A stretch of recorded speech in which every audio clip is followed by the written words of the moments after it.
Bonjour à tous et bienvenue dans ce nouveau journal de la culture. Et aujourd'hui, place à l'actu cinéma avec, pour commencer, un casting de rêve à l'affiche de The Place Beyond the Pines. Ryan Gosling, Bradley Cooper et Eva Mendes réunis pour une fresque sur la famille. Et puis, la vie n'est pas toujours rose dans les cités. Nous recevons aujourd'hui le réalisateur Julien Abraham. Il nous parlera de son premier long métrage. Enfin, il faut sauver les parapluies de Cherbourg. Les amoureux du film culte sont appelés à contribuer à sa restauration.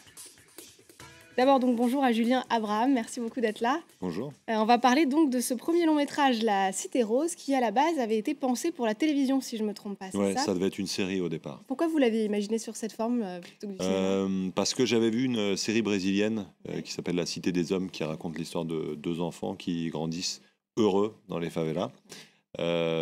Donc, naturellement, aussi, je suis un fan de séries, particulièrement de belles séries américaines.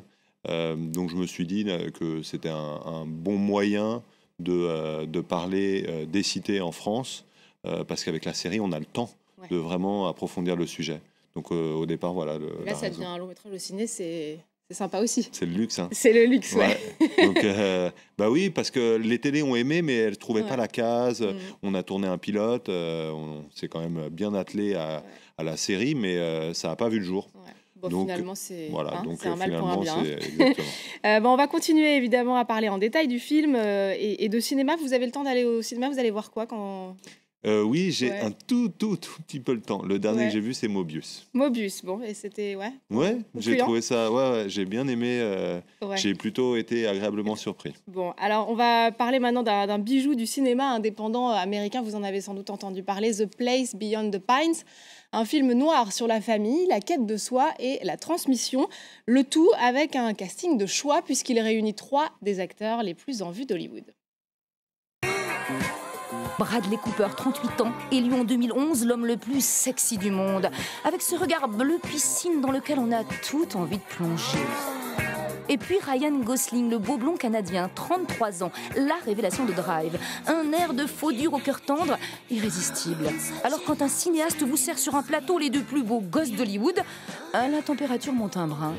Mesdames et messieurs, Luc le Magnifique. Voici donc Luc, tatoué, peroxydé, et sa vie de cascadeur paumé qui va par hasard découvrir sa paternité. T'es un gamin, tu veux pouvoir le faire vivre.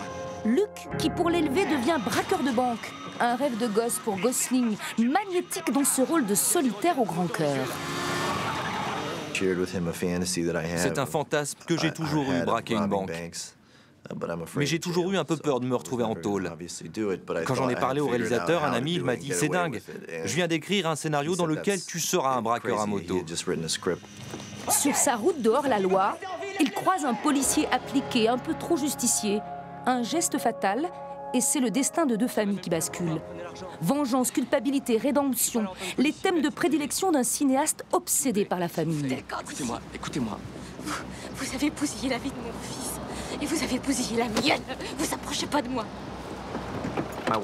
J'ai eu l'idée du film en 2007, lorsque ma femme était enceinte de mon 2e fils. J'ai pensé à une histoire en 3 parties qui parlerait d'héritage, de transmission, de filiation.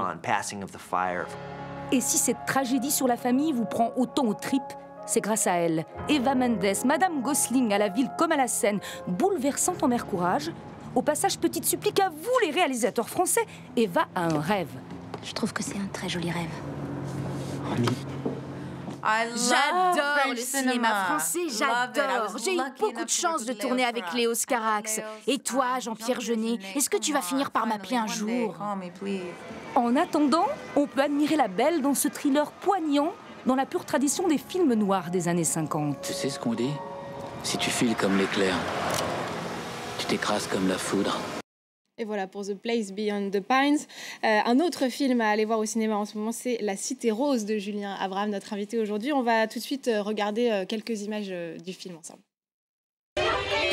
Moi, je m'appelle Mitraillette, je viens d'avoir 12 ans. Mon quartier, c'est la Cité Rose. C'est comme un village. Tout le monde se connaît. Ma cité, je la kiffe. J'aurais jamais voulu grandir ailleurs.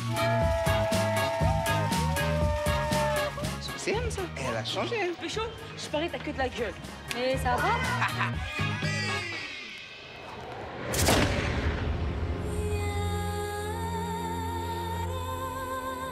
Dis-moi, t'as pas vu Isma par hasard? Non, j'aurais dû lui dire. Tu sais, Isma, il part en couille. Il bosse pour Narcisse. Remplis ta main au maximum et sors là. Eh, à partir de maintenant, t'es guetteur pour nous, petit. Ok. Il part en couille, toi. C'est quoi ça? Oh, t'entends? Et imagine, on nous enlève notre seul moyen de survivre. Il nous reste quoi? Bang, bang. Et voilà pour ces images de la Cité Rose. Donc la Cité Rose, c'est en banlieue nord de Paris. Vous avez tourné là-bas et vous avez même impliqué pas mal les habitants, si je ne me trompe pas. Ouais, c'était important. Ouais. Un des coproducteurs vient de là-bas, de la Cité Rose. Ouais, vous êtes trois co-scénaristes aussi, un coproducteur, et vous venez tous plus ou moins de banlieue. Ouais, de banlieue, pas des mêmes banlieues, hein, il y a la Ouais. banlieue sud. Pour ce qui est de la Cité Rose, c'est donc un des coproducteurs qui est de là-bas. Et pour nous, c'était important que si on tourne dans le quartier, les gens du quartier soient impliqués. Dans le casting, donc il y en a beaucoup qui sont venus au casting. D'ailleurs, Mitraillette, le personnage principal du film, il vient de la Cité Rose. Ça aussi, c'est important, Voilà. ça le rend encore plus crédible, on va dire. Hein. Ouais, et c'est vrai que quand il se déplaçait dans la cité pour le tournage, c'était sa vraie cité, donc il y avait quelque chose un petit peu entre le documentaire et la fiction, même si notre film c'est une fiction, hein, ça n'a rien à voir avec un documentaire, on raconte pas non plus l'histoire de la Cité Rose. Donc, c'est des histoires qu'on a inventées. Après, le décor de la Cité Rose, pour un film, il est magnifique. Et puis, le quartier nous a accueillis super bien. Les mamans nous préparaient à manger le midi. Ils étaient vraiment impliqués. C'était un échange, en fait. Et un échange aussi où un certain nombre de personnes du quartier ont travaillé sur le film. Donc, il y avait aussi des contrats de travail qui étaient faits. Donc, c'était aussi une manière de pas simplement... arriver, prendre des images et repartir, mais c'était aussi de partager une expérience de cinéma avec eux. Et alors, ce qu'on n'a pas l'habitude de voir, notamment dans les images d'actualité, c'est une cité baignée de soleil. Il y a le côté aussi, un discours très positiviste sur la vie dans les banlieues. C'était important aussi de ne pas donner un regard que négatif. Oui, c'est vrai que c'est compliqué parce que quand on parle d'un film, moi je le défends toujours en disant que c'est un film solaire, qu'on va rentrer dans la cité comme on n'est jamais rentré dans une cité auparavant, en voyant aussi tous les bons côtés. Mais parfois c'est mal compris, les gens ils disent bon je vais aller voir donc un film sur une cité qui n'existe pas. Vous n'omettez pas aussi les mauvais côtés. Donc il y a aussi les mauvais côtés, il y a aussi la partie dure de la cité, mais c'est vraiment, il y a les deux côtés de la pièce. Il y a le côté pile et le côté face, mais le côté où les gens ils grandissent en cité, ils y font aussi des barbecues le dimanche et puis il y a aussi ils de la font vie, des fêtes, en fait, c'est aussi dans la. Et vous dans le avez film. choisi pour raconter tout ça le regard d'un enfant, donc ce petit Mitraillette qu'on a découvert qui a 12 ans. Pourquoi est-ce que vous avez justement choisi ce regard-là plutôt celui des adultes ? Ça permettait de rentrer dans la cité sans avoir tous les clichés qu'on a nous sur les quartiers. Parce que quand on est enfant, avant l'âge de 12-13 ans, c'est-à-dire l'adolescence, on n'a pas du tout les clichés sur les couleurs, les religions, le quartier, les origines. On est juste un enfant. Et donc le fait de faire rentrer le spectateur par l'intermédiaire de ses yeux à lui, ça nous permettait un petit peu d'essayer d'effacer du spectateur tous les clichés qu'il a sur la cité, et puis d'arriver de manière plus douce dans les quartiers. Mais bon, après, voilà, c'est de la fiction, donc il y a aussi des parties difficiles dans le film. Bien sûr. Et ce petit Aziz Abdoulaye Diabaté est vraiment super. Vous l'aviez trouvé comme ça, celui qui joue Mitraillette ?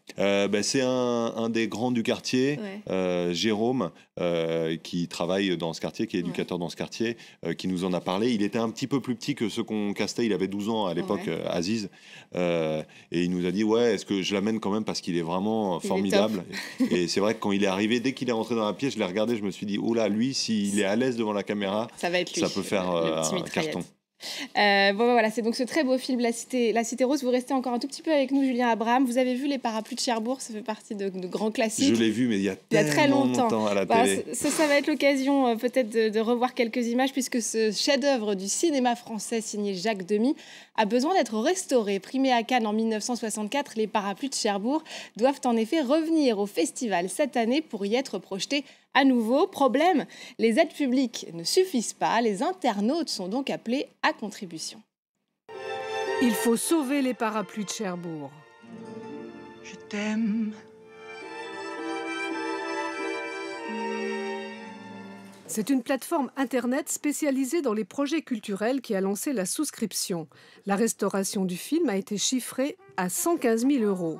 50 000 proviennent du Festival de Cannes, 15 000 de Cherbourg et de sa région, 25 000 d'un mécène privé. Les 25 000 € manquants doivent être trouvés sur Internet d'ici fin mars. On donne la possibilité aux gens, à partir d'1 € de devenir mécène d'une œuvre culturelle, ce qui est le cas avec les parapluies de Cherbourg. Alors après, il n'y a pas de limite en hauteur. Les amoureux du film se sont déjà manifestés pour apporter leur obol et laissent souvent des messages émouvants.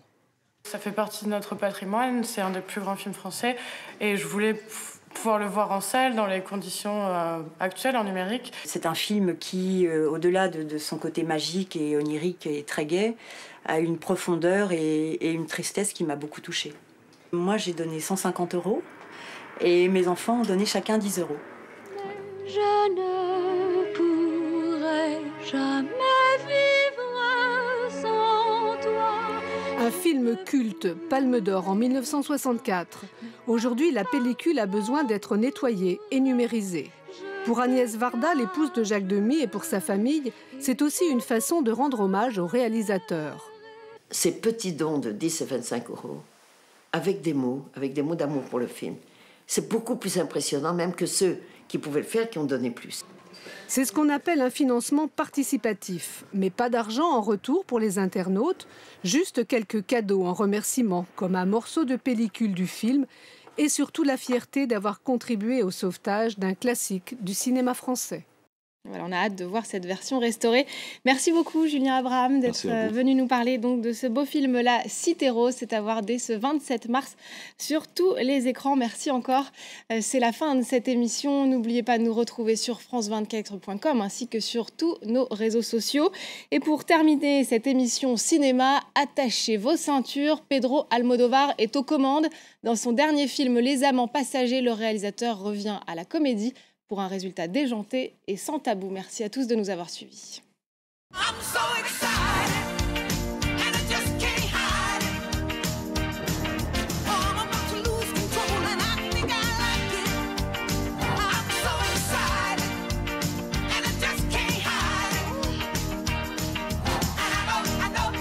Para enfrentarme a esas fieras, necesito pasarme de la raya. Cuando te pones en plena heroína, Joserra, me das miedo. ¿Quieres? Mis compañeros y yo intentaremos hacerles pasar el viaje lo más agradable posible. No me pregunten cómo.